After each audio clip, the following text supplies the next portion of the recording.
Welcome back to the dopest show you won't get sick of. I'm Spencer. This is Sasha. Spent most of my 20s in federal prison, but I've been off heroin since April 9, 2010. Got a lot of stories about the stupid stuff I did to get put in prison. I also got a lot of stories about the crazy stuff that happened while I was in prison. And God forbid you end up in prison, you want to make some of the same mistakes I made. His story still messed me up. I refused to believe it, like it was in denial. One of the fightingest people I knew from my area growing up. And I was presented with so many different stories from so many different people, and something at the end made it click and make me think, oh man, that really did happen.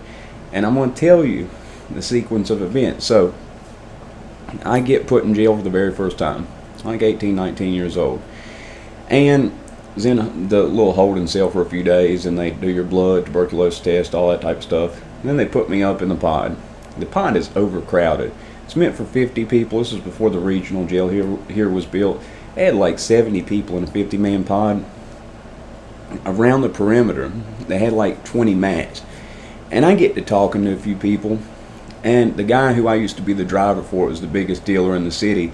It was like a network of people that all were a part of that. And they know the people I know. So a couple people up top. I mean, in the corner cell, it's like the biggest cell in the pod, the top corner and the bottom corner cell. And it's a young fella closer to my age, and then a guy who, I believe he was like 28, 29 years old.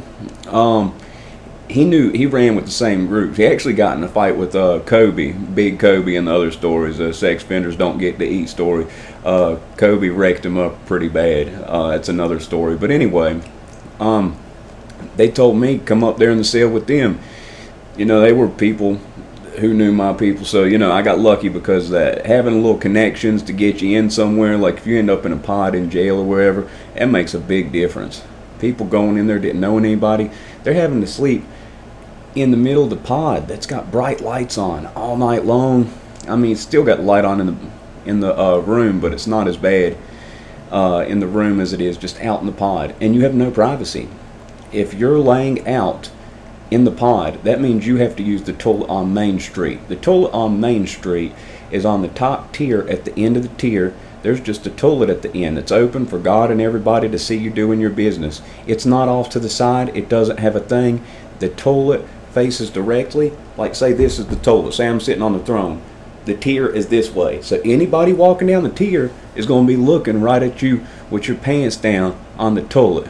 And the toilet on Main Street is right beside the showers. So you could be sitting on a toilet and there'd be somebody in the shower. That's not something you want to do. Oh man, thank God that didn't have to happen.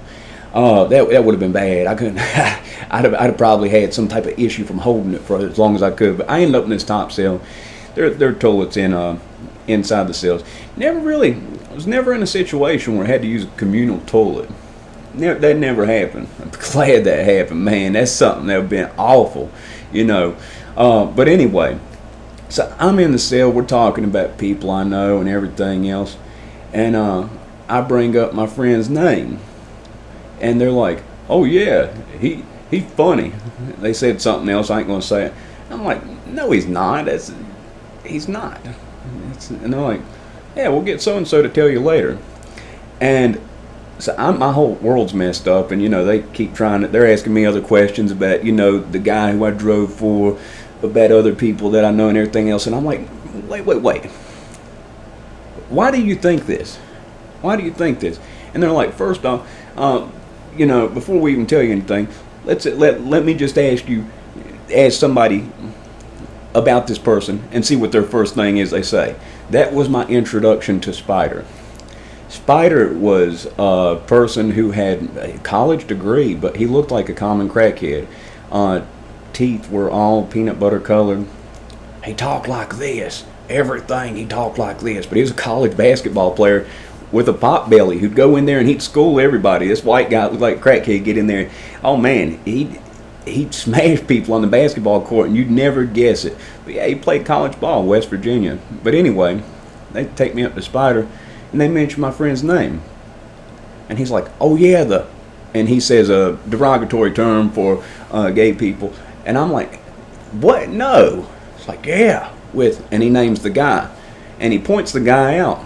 and I see the guy, and this guy looks crazy. He's covered finger to neck and even face in prison tattoos, crappy prison tattoos, the type that you know prison ink. You see prison ink, all the way top to bottom. He's going bald. He's got like a horseshoe bald head, and you can see the whites all the way around his eyes, and he's got like teardrops coming down the side. But you can see like those Charles Manson eyes, the type where you can see the whites around all the way. They pointed him out, and I'm like, so that dude's into that? And they're like, yeah, he did 17 years straight in prison. He said he got like that in there, and it turned out he might have been on the registry, and that's why he was in prison the first time. But if you looked at him, you wouldn't have thought, somebody on the registry. You would have thought, that's just a stone cold criminal who'd been in prison half his life. But, seeing as how he was on the registry, did that stuff in prison too, it might have just been in him, whatever.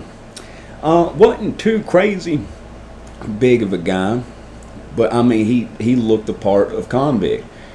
And they mentioned it, and I was like, man, this still, I can't believe what you're saying. So my roommate, the younger guy, was roommates before with the guy who was my friend, and that's where this story started coming in. See, the room at the top, where we had the corner room that was the biggest room, there was some ongoing thing that they convinced the guards that the vent didn't work. So 2 out of 3 guards would leave the room unlocked all night. It was the only room they didn't lock. And there's 20 people out in the pod anyway because it's overcrowded, right? So, I mean, it's not like everybody's locked down at night. There's 20 people out in the pod for overcrowding. What's it going to hurt to leave one room unlocked? And it also made it nice because of this. When you use the toilet, if you haven't been to jail before, prison before, the toilet sounds like an airplane taking off. And I mean, it's whoosh when you use it. I piss a lot. So then I'm not waking them up in the middle of the night. I can walk down the top tier to the main street toilet, take a leak there. So that was a nice little thing about this, but that's part of where this story factored in. So apparently, the story that I kept hearing was that this guy kept coming around my friend, the crazy-eyed convict guy kept coming around my friend, kept talking to him more and more. And then he started hanging out in the cell a little bit when the guy who I was cellmates with in there was still roommates with him. And something had happened, and the guy who I was in the room with cellmates with, the younger guy, told me this story about he was in there reading a book, whatever, and that somehow the older convict guy convinced my friend into giving him a back rub. And he explained it like the convict guy was just wearing boxers, didn't have nothing else on. He said he's giving my friend a back rub, and said he was kind of squatted down over him, giving him a back rub, and kind of thrusting his hips in as he was doing it. Something about his junk came out or something. So he said, "Oh man, I got to get out of here." But that wasn't the time it happened. It sounded like, he's warming him up, grooming him, or some crazy stuff like that. And I'm still thinking, man, this is weird.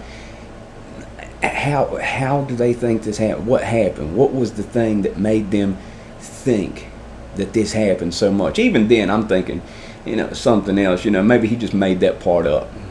And I'm refusing to believe it. But there was something that happened that made everybody think it. Now, what happened was, remember how I told you they didn't lock this room at night? They left it unlocked. Well, the guy who was now my roommate, the younger one who was in there at the time with them, he had his mat out in the hallway sleeping on the floor. And Spider and somebody else asked him, "Dude, what are you sleeping out on the floor for? You got a room." He said, "Well, so-and-so asked me if I'd stay out here tonight." So it was just those two in the room that night. And they said they kept seeing my friend every little bit run up and look out the window and check, make sure no guards was coming, and they put a sign up on the window. That's a bad sign. And even then, I was still thinking, maybe they had drugs that snuck in. Maybe they're doing something. couldn't have happened. Like, I still in denial. Over years, I've still questioned this. Okay? This is a dude who grew up fighting, not taking crap from anybody. He was a smaller guy, known for beating up bigger guys. He just ambushed them. He catch them before they caught him, and he just threw these chain punches right in their face and just not let up. I mean, he busted up more people than I can count. Like, this is the fightingest dude who didn't, there are more stories about him. I've grown up. So, I mean, this isn't something that, like, it ain't computing for us. I'm refusing to believe. I'm like, well, whatever. And every once in a while, I keep going back, and I'm like, man, are y'all sure something couldn't have been? They're like, man, it happened, man. Accept it. Your friends are. And they said that. And I'm like, are y'all sure? Like, dude, it happened. So even then, I'm still not believing it. And then there was something that got said that made me think, oh, man. There was this guy in there. There was this guy in there who was twitchy. He had like a little jerk. He was young. He had gotten like 20 years in prison for putting somebody's eye out. His grandma was like a big dope dealer in our area, and somebody owed her money, and she sent him go collect. He took it too far, put dude's eye out. They gave him a rack of time. And he's always doing card tricks, stuff like that, and everything else. And there was some new guy that the convict guy had been spending a lot of time around. And the twitchy guy, made a comment to him. This comment was what stuck with me, because what my roommate had told me about that back rub. He told the convict guy with the crazy eye, the guy who's in question with my friend, he said, well, maybe if you rub his back, he'll rub your front like happened before. And I said, oh no. If he rubs his back, they'll rub his front. That's what happened. That's what they said happened. That's what the one dude said happened with my friend, but nobody else knew that detail. And I figured maybe, I don't know, but that was like, I was, oh Lord, oh no. Oh God, oh no. It happened to him. And then, years later, I found out my friend, he's falling all apart, There's some questionable stuff that I heard from a few people. I don't know for sure about it. But one thing I do know, he was going on Craigslist to make money to support his habit. The word was he was just going on Craigslist, meeting, what people said was he's going on there and fat girls would pay him for his company, and he'd go over there and oblige. But it makes you wonder, was it just fat girls on Craigslist? Or was he meeting up with some other people too? And yeah, it twisted me up, blew my mind, because I was like, and then even after I got out of jail and I see this dude plenty all the time, in our same circles, I couldn't ever ask him about it. I couldn't ever tell anybody about it. I couldn't, because like it's still, because I was like, what if they're lying? And it was like, I was still in denial about it. But after all this time, and after finding out that he went on like Backpage and he was selling himself on there, I'm like, well, might have been selling himself, a little bit more than admitting there. Just like something there might have happened too. So it's crazy because he didn't go to jail for that long. It wasn't that long at all. It was a few months. And during that few month period, apparently he might have got. I don't know. It's still something that twists me up. Imagine finding something, you know what I mean, hearing something like that. Your first time in jail, the first thing, you're mentioning some of the people you've run with, and the person you mentioned, you're like, no, what are you talking about?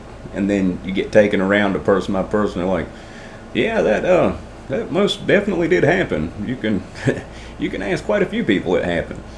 So he got the one guy, and that's a big key to it. That cell, the door didn't get locked at night. Kicked out the person who lived in the cell so they could be in the cell for the night. Tell me what you think about that. I mean, it kind of sounds like it. It's one of them things that was so hard for me to believe that only people I told my mom, because my mom knew. She's like, what? And I said, she's like, well, I'll be. You know, but I hadn't told like any of my friends, anybody else. And people still, I'm still not going to tell anybody who this was out of respect for him. He's going through, I believe might be going through times right now, some rough times. You know, ain't no use putting that on him.